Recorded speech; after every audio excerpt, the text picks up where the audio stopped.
Students here comes आपका next topic that is हमने अभी बेटा डिस्ट्रीब्यूशन की बात करी और हमने ये भी कहा कि बेटा डिस्ट्रीब्यूशन की मैं अगर आपको फैक्ट्स सुनाता हूँ कि इन इंडिया ऑलमोस्ट 44% के आसपास लोग इंगेज्ड हैं कहाँ पे प्राइमरी एक्टिविटी में। नेक्स्ट 24.4 और ऑलमोस्ट 25 कह दो या 24 ही रहने दो, 24% के आसपास लोग इंगेज्ड है कहाँ पे सेकेंडरी एक्टिविटीज में। रिमेनिंग 31% पीपल इंगेज्ड है कहाँ पे सर्विस सेक्टर में। तो एक बार के लिए आपको लग सकता है कि यार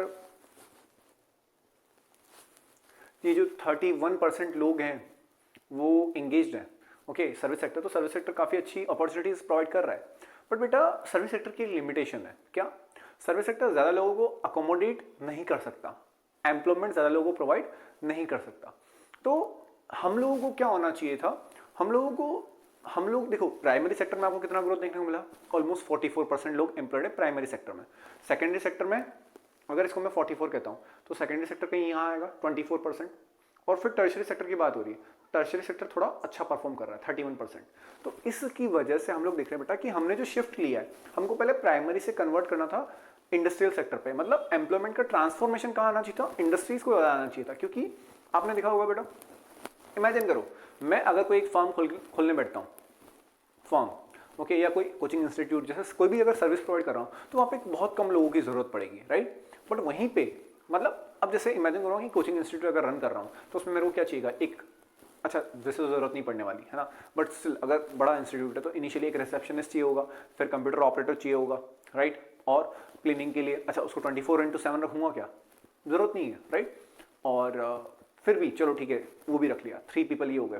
फोर्थ मैं पढ़ा रहा हूँ ना ओके अगर मल्टीपल सब्जेक्ट्स या डायमेंशंस या फिर एरियाज बड़े हुए तो और टीचर्स की जरूरत पड़ी, बट इनिशियली तो 3 ही चाहिए और चौथा मैं खुद राइट। बट इंस्टीड अगर मेरे को कोई प्लांट स्टार्ट करना है या मैं अगर कोई छोटी इंडस्ट्री लगाता हूँ, छोटी इंडस्ट्री यानी मैन्युफैक्चरिंग यूनिट लगाता हूँ, तो उसमें मेरे को क्या चाहिएगा। देखो अब जब मैं सर्विस सेक्टर में था ना तो मेरे को किसी की जरूरत नहीं थी, मेरे को कोई रॉ मटेरियल नहीं मंगाना, मेरे को सीधा प्रोडक्शन करना है राइट।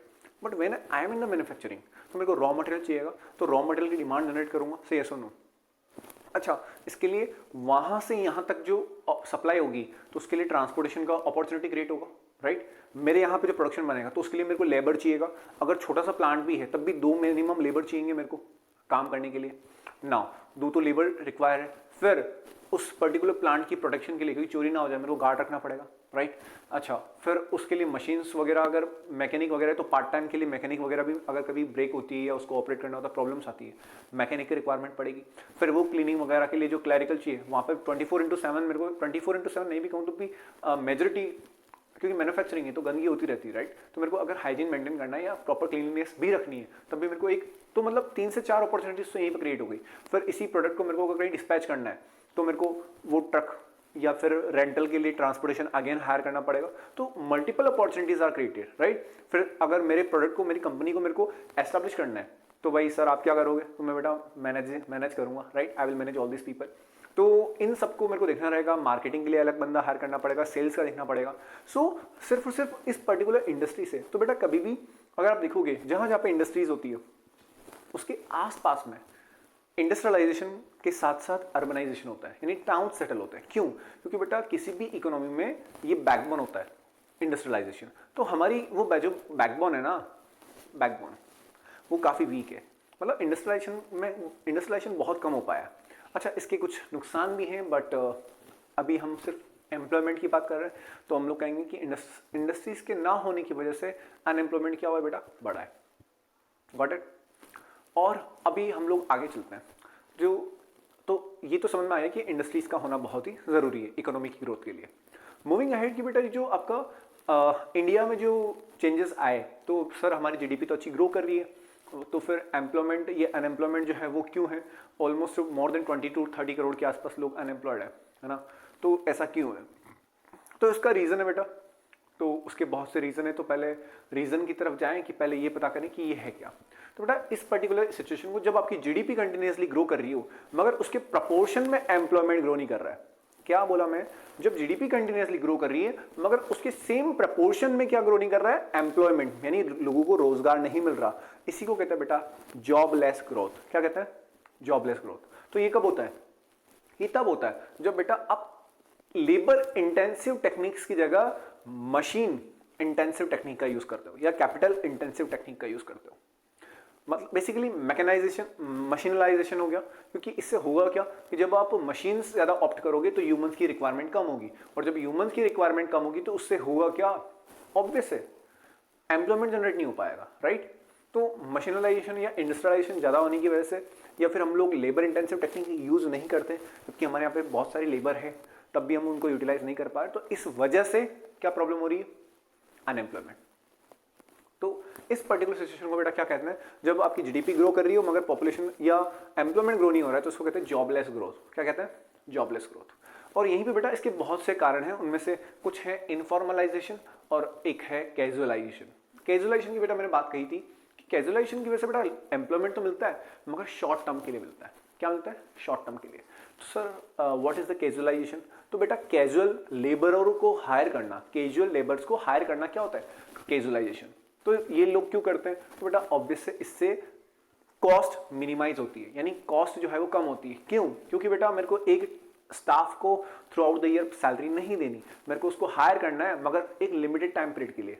कितने टाइम पीरियड के लिए, डिपेंडिंग अपॉन द प्रोजेक्ट। मैंने कहा था कि कैजुअल लेबर वो होते हैं जो इनको मैं प्रोजेक्ट स्पेसिफिक या टारगेट ओरिएंटेड या टाइम बाउंड के लिए, एक पर्टिकुलर टाइम के लिए ही क्या करता हूं, हायर करता हूं। जैसे जैसे बात करते हैं बेटा, जैसे हमारा अभी मैंने एग्जांपल लिया था, we are in the coaching centre, we are a service industry, we are the part of service industry. तो बेटा जब हम एजुकेशन में हैं, और अब मैं बात करता हूँ बेटा अकाउंटेंट की, राइट। तो अभी मैंने आपको कहा था कि जब मेरे को क्लर्क चाहिए तो मैं उसको थ्रू होल टाइम रखूंगा या फुल टाइम रखूंगा या पार्ट टाइम।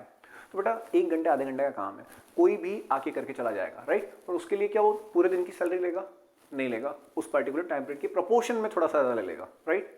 मुझे से क्या फायदा, तो मुझे अपनी मतलब जैसे अगर मैं बात करूं तो बेटा मार्केट में 6000 7000 8000 रुपए में कोई भी डे पूरे दिन के लिए 8 घंटे के लिए मेरे को कोई भी वर्कर मिल जाएगा, ओके। और अभी मैं अगर इसको यही जो अनस्किल्ड लेबर है उनको मैं अगर हायर करता हूं 2 घंटे के लिए, व्हाट डू यू एक्सपेक्ट कि वो क्या सेम प्रोपोर्शन में सैलरी लेगा, नहीं, प्रोपोर्शनेट पेमेंट होगा।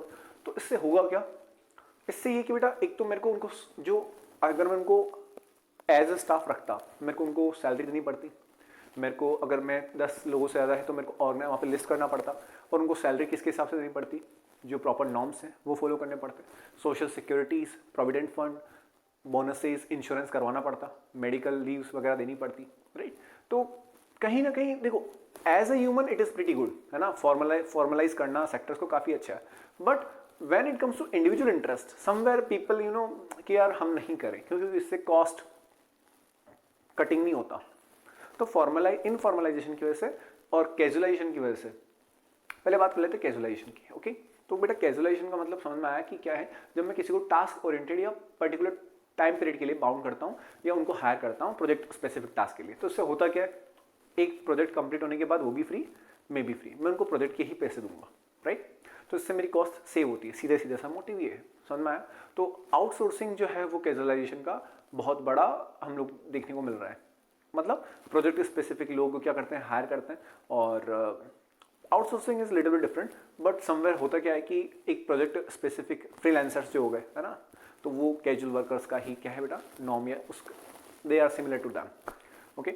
नेक्स्ट कम की इनफॉर्मलाइजेशन क्या है, तो इनफॉर्मलाइजेशन ये है कि बेटा अब आपको सर कैजुअलाइजेशन इनफॉर्मलाइजेशन तो आप सेम सेम बता रहे हो, बेटा इनफॉर्मलाइजेशन ये है कि जब आप एम्प्लॉयज को हायर करते हो, क्या करते हो, हायर करते हो किनको, कैजुअल लेबर को, तो इसकी वजह से क्या आपको फॉर्मल सेक्टर या फॉर्मल एम्प्लॉइज को हायर करने की जरूरत है क्या, नहीं है। अभी जब मेरे को अकाउंटेंट चाहिए तो 2 घंटे के लिए कोई भी अकाउंटेंट मेरा काम करके चला जाएगा, तो इसकी वजह से क्या जिस अकाउंटेंट को मेरे को पूरे दिन भर के लिए रखना था, क्या अब उसकी जरूरत पड़ेगी क्या, नहीं, उसकी जरूरत नहीं पड़ेगी, क्योंकि वही काम मेरा एक आदमी महीने में 3 दिन आएगा, 6 घंटे बैठ के जाएगा और वो काम कर देगा। उसको अगर मेरे को 30,000 रुपये देनी पड़ेगी, अगर अकाउंटेंट को मेरे को सैलरी 30,000 अगर देना पड़ेगा, तो यहाँ पे वो 6,000 7,000 में काम चल जाएगा।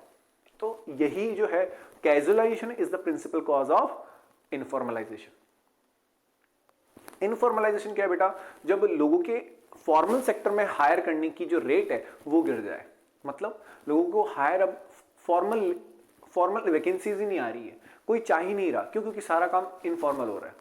कैजुअल लेबर से करा लिया जा रहा है, प्रोजेक्ट बेसिस पे हो रहा है। तो अब मेरे को लॉन्ग रन के लिए परमानेंट स्टाफ की जरूरत ही नहीं, और जब परमानेंट स्टाफ की जरूरत नहीं तो इसी को बेटा क्या कहते हैं, informalisation. Got it? Got the difference कि what is the casualisation and what is the informalisation. तो इनफॉर्मलाइजेशन ये बेटा जब इनफॉर्मल जो hiring of the formal sector है वो कम हो जाए, ओके, जब इनकी नीड या रिक्वायरमेंट क्या हो जाए, कम हो जाए, तो इसी को क्या कहते हैं हम लोग, इनफॉर्मलाइजेशन। और over a period of time हम लोग देखेंगे कि फॉर्मल सेक्टर में ग्रोथ कम हो रही है, यानी hiring of the formal sector reduce हो रही है। तो जैसे जैसे कम होगी इसका मतलब क्या है, इनफॉर्मलाइजेशन बढ़ रहा है, मतलब लोग तो काम कर ही रहे हैं मगर अब वो फॉर्मल सेक्टर उसको कंपनसेट नहीं करके इनफॉर्मल सेक्टर या जो कैजुअल वर्कर्स हैं वो क्या कर रहे हैं, उस काम को कंप्लीट कर रहे हैं। Got the difference? That was it. जय हिंद, जय भारत।